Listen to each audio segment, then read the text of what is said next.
Welcome to Philosophy 114, Introduction to Symbolic Logic. I'll be your instructor this term, and with these opening remarks, I'm going to introduce you to some of the basic details of the course, outline what we'll be doing, and try to give you a little bit of motivation for why what we're doing is important. So, let's begin. There's a long tradition in philosophy that thinks of the human being as something that is characteristically logic using. Sometimes this is put as the claim that the human being is the rational animal. And in fact, Aristotle, one of the most famous early philosophers, used the phrase zoon logon ekon, the logic-having animal. Aristotle was, as I mentioned, an important early philosopher. In fact, he was so important that for much of the Middle Ages, people referred to him as the philosopher. One of the reasons Aristotle was important is that he systematized logic as it was used at the time. Mostly this was syllogistic inference, the use of two-premise, single-conclusion inferences. These are the sorts of things like all human beings are mortal. Socrates is a human being, therefore Socrates is mortal. And what Aristotle did was showed that those kinds of inferences have a certain logical form. Now, we aren't going to be worried about syllogistic inference in this course. That's the kind of thing that you might have been exposed to in high school, and you might be exposed to it in other courses at university as well. As a matter of fact, there's been quite a bit of work done on logic in the 2.5 millennia or so since Aristotle first systematized syllogistic inference.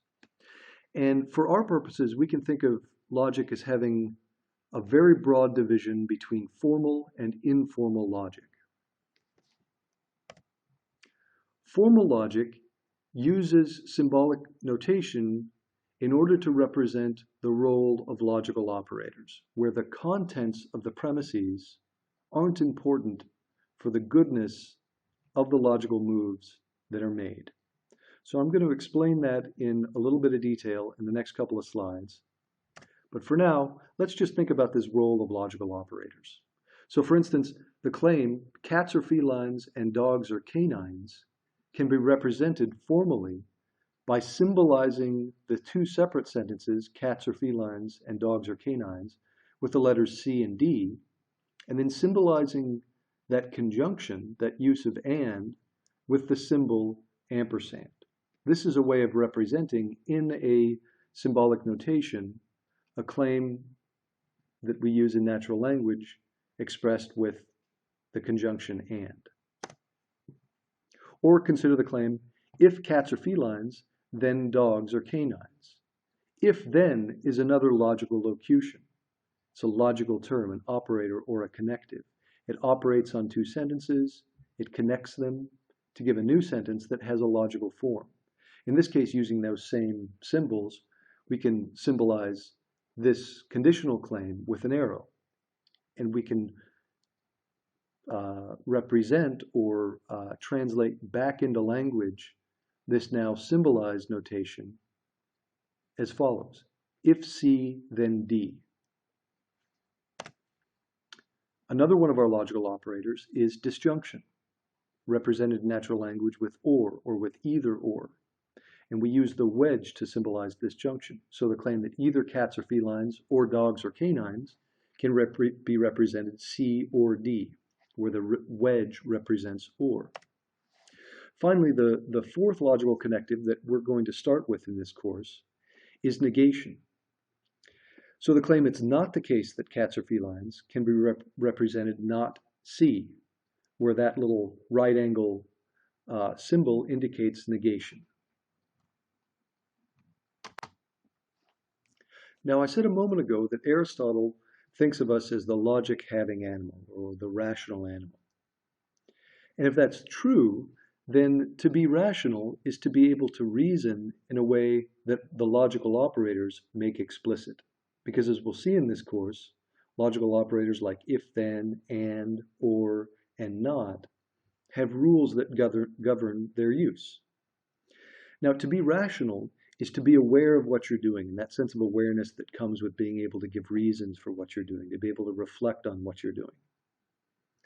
Logic, then, can be thought of as, or the study of logic can be thought of as a study of the rules that allow us to exercise rational thought. Logic gives us a kind of self-consciousness. It gives us a kind of awareness of what we're doing then. And insofar as human beings are the rational animal, or the logic-having animal, then the study of logic is the study of the kind of thing that lets us be excellent instances of our kind. The study of logic is the study of what it is to be a good rational animal, a rational animal that is aware of what it's doing and that does it properly according to the rules of logic. So that's one of the things that you can think of logic as offering. It offers you that kind of self-consciousness that comes with being aware of what you're doing and the sense of awareness that connotes being able to give reasons for what you're doing.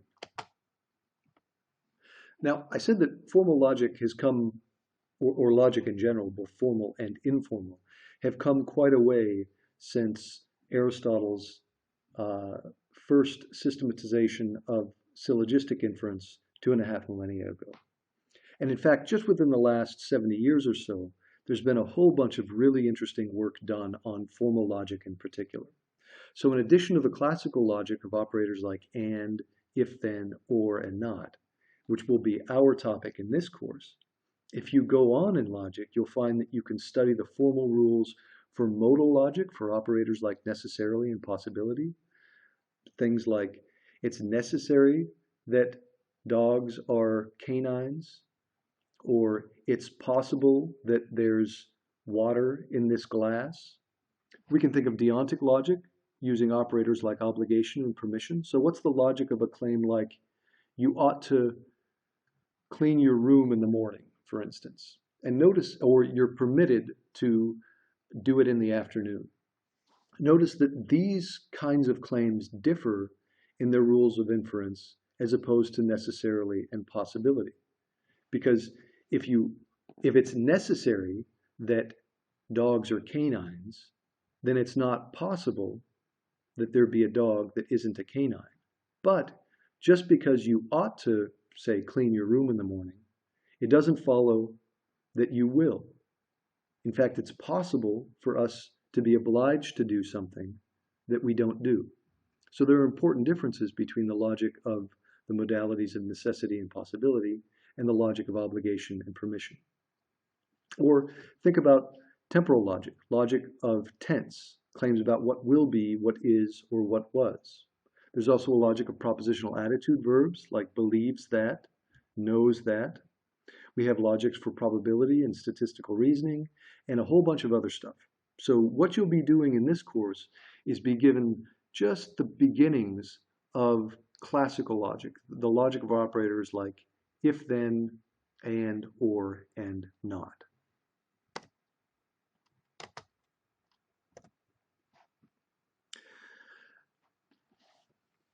Alongside formal logic, we can consider the study of informal logic. Informal logic is often represented by drawing on natural language sources, things that you might find in popular periodicals, in editorials, political statements. Unlike formal logic, where the emphasis is on the role of logical operators, in informal logic, we have to pay attention to the sentences that are used. We have to think about the contents of the claims that are being made. And in the study of informal logic, we often use reasoning heuristics that are reliable. We teach people how to be aware of fallacies, how to be aware of kinds of biases that might affect good reasoning, to think about the ways in which the standpoints of different people might affect what they're thinking or what they're liable to accept from what other people are saying. Generally, informal logic also includes some overview of the technical elements of formal logic as well, but the emphasis is really on being able to reason about things that you'd find in your everyday life or in, say, rhetorically sophisticated or politically charged statements or discussions. This is a course on formal logic, though. Symbolic logic will be teaching you some of the core resources of formal logic. So there will be a brief consideration of some informal logic in the first chapter of our text. But other than that, almost all of the work we're going to do in this course will be done in symbolic notation. And so it will be important that you learn the basic symbols that we use in this course. Now, this is ultimately going to give you a set of conceptual tools and resources that go far beyond anything Aristotle was able to do with syllogistic inference. At the same time, it's also going to require concerted effort on your part to master these tools. Now, this is going to be something like a recurring theme in the course. I'm going to emphasize at a number of points the importance of putting in the effort to master the tools that you're being taught. Learning logic is a lot like learning a language, and it just takes concerted effort to master it. So our focus in particular is going to be on deductively valid arguments. Now, arguments are deductively valid when they meet a particular condition. It's one where the truth of the premises guarantees the truth of the conclusion. That is to say, there's no way for the premises to be true and the conclusion to be false. So consider this argument. Bob is either in Prague or in Pittsburgh. Bob is not in Prague, therefore Bob is in Pittsburgh. This is a valid argument. It's deductively valid. There's no way for the premises to be true and the conclusion false. Now, maybe one or the other of the premises is false. So it might fail to be an argument that should convince us of the conclusion for a different reason. Namely, we shouldn't accept one of the premises. But what's interesting about deductively valid arguments, and we'll focus on this in another lecture here, is that the form of the argument is such that if the premises are true, you can be guaranteed the conclusion is going to be true. And that's a powerful kind of argument, because not all good arguments are like that. So here's an argument that's good, but it's not deductively valid, because the premises can be true and the conclusion still be false. When Bob is not at home, he's usually at work. Bob is not at home, therefore Bob is at work. In this case, the truth of the premises give us some reason to think the conclusion is true. But it can happen that the premises are true and the conclusion is still false. So we have to use some additional reasoning to think about whether or not we should accept the conclusion above and beyond the question of whether or not we should accept the premises as true. Now contrast that with this argument from a moment ago. In this argument, the only thing we have to worry about is whether the premises are true, because we know if they are, then the conclusion is guaranteed to be true. That's what makes deductively valid arguments special. They're such that the truth of the premises guarantee the truth of the conclusion. And as we'll see, logical words like or, not, and if then are of paramount importance for determining deductive validity. What makes this argument deductively valid is the way in which or and not interact with the atomic sentences Bob is in Prague and Bob is in Pittsburgh. Because if we've got a disjunction of the claim, either Bob is in Prague or Bob is in Pittsburgh, and a negation of one claim, then one of those disjuncts of that disjunction, then we can infer deductively that the conclusion of the other disjunct follows. And that's just a function of the way or and not work.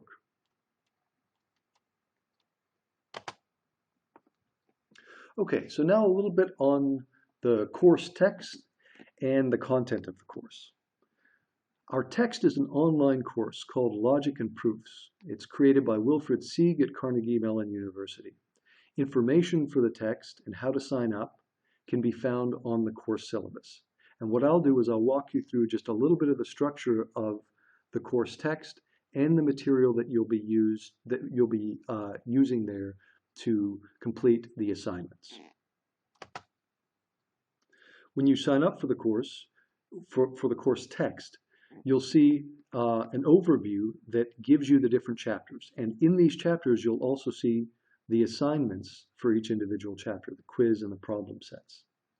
Now, clicking on a separate chapter will take you into the book, and I'll do that in a moment. But right now, I just want you to see the structure of the course as modeled in this textbook. What we'll have is a series of chapters and then an exam. And there are 4 exams in the course. The first 3 exams are not cumulative. The last exam is cumulative. So here we have Chapter 1, Chapter 2, Chapter 3. Each has a quiz and a lab afterwards. And then we have our first exam. This covers Chapters 1, 2, and 3. And you'll see that for each exam there's a quiz and there's a series of problem sets. Then we have Chapters 4, 5, 6, and 7, after which our second exam takes place. Again, we have a single quiz and a series of problem sets. Then we'll have 2 chapters, 8 and 9, and the third exam.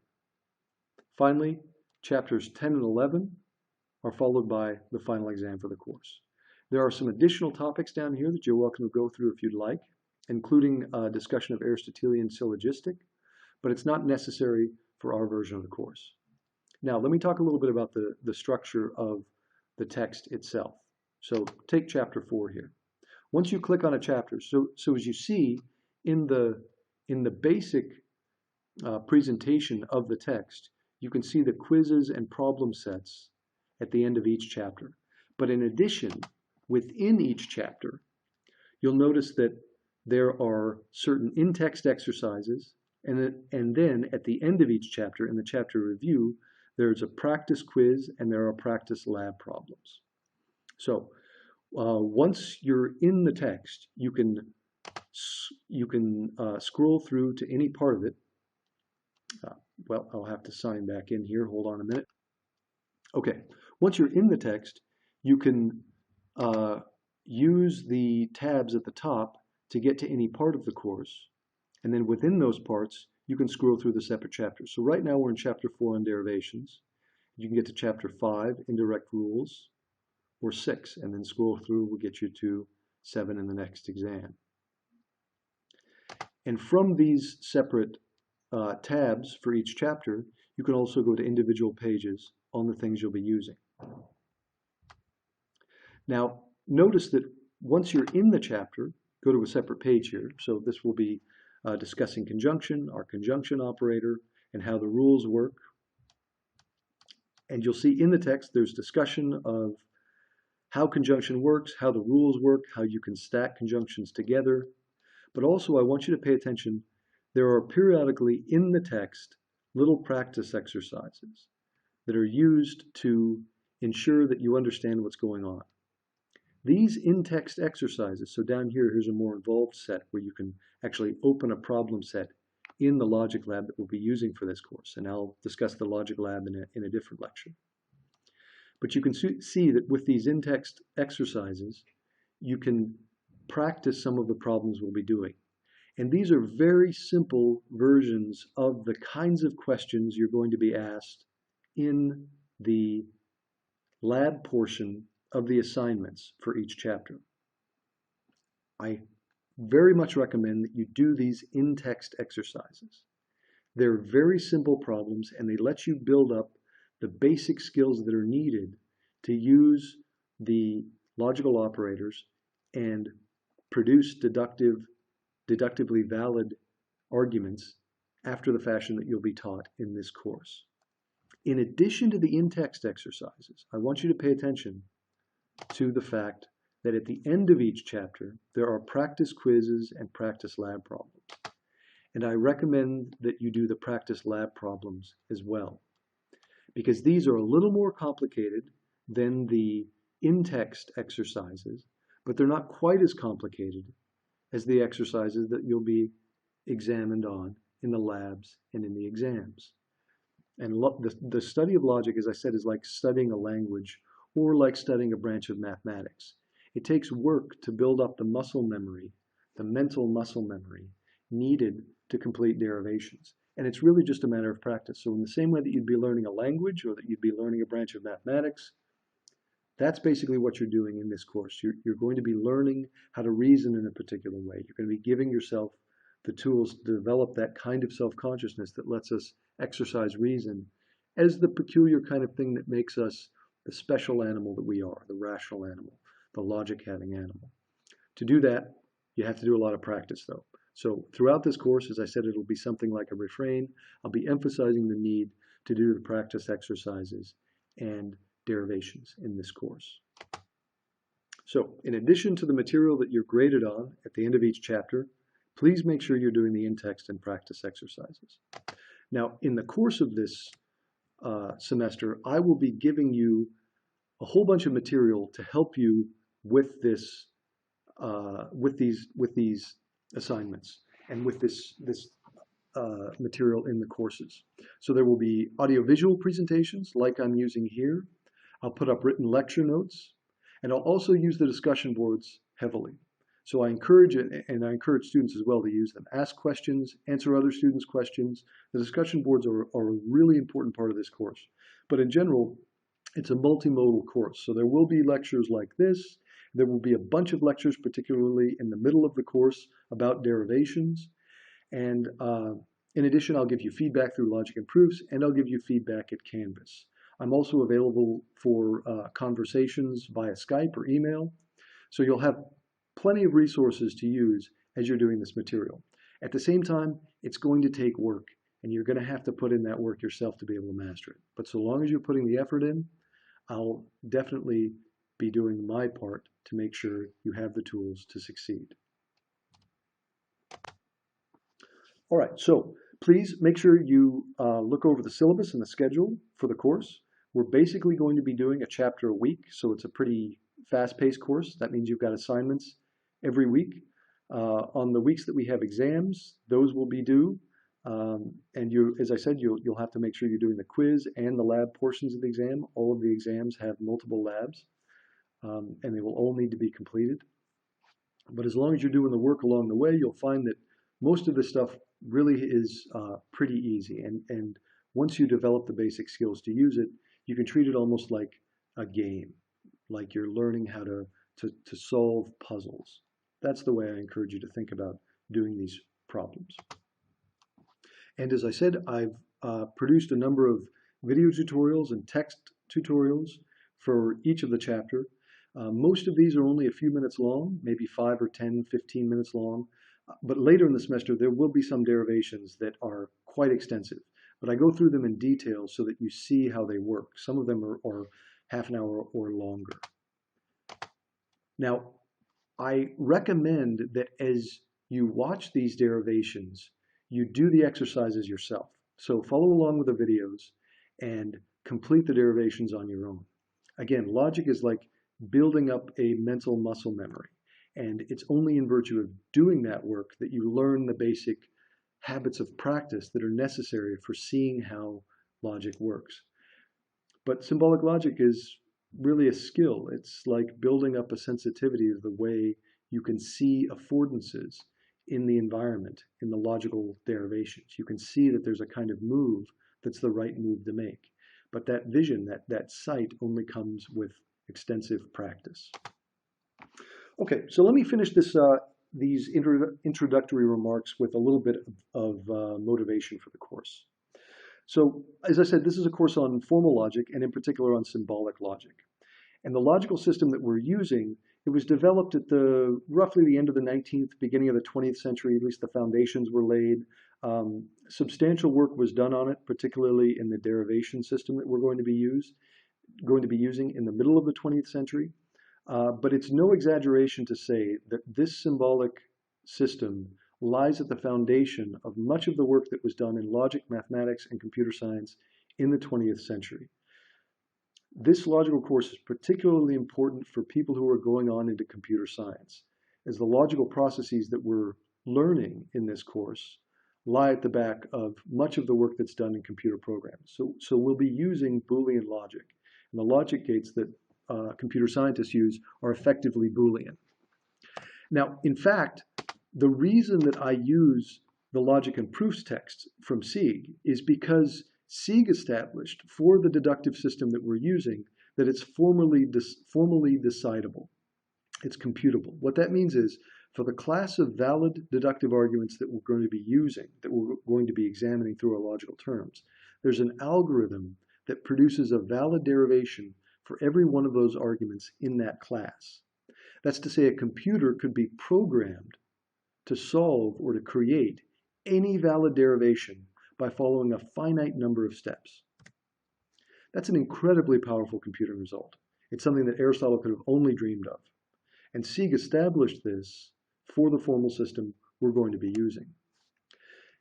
And as I said, the reason I teach this text is because one of the core elements built into the middle of the text is a set of tactics that are that algorithm. So you'll be given tactics that will let you produce a valid derivation in a finite number of steps by just mechanically following this algorithm, by just following the steps in this particular order.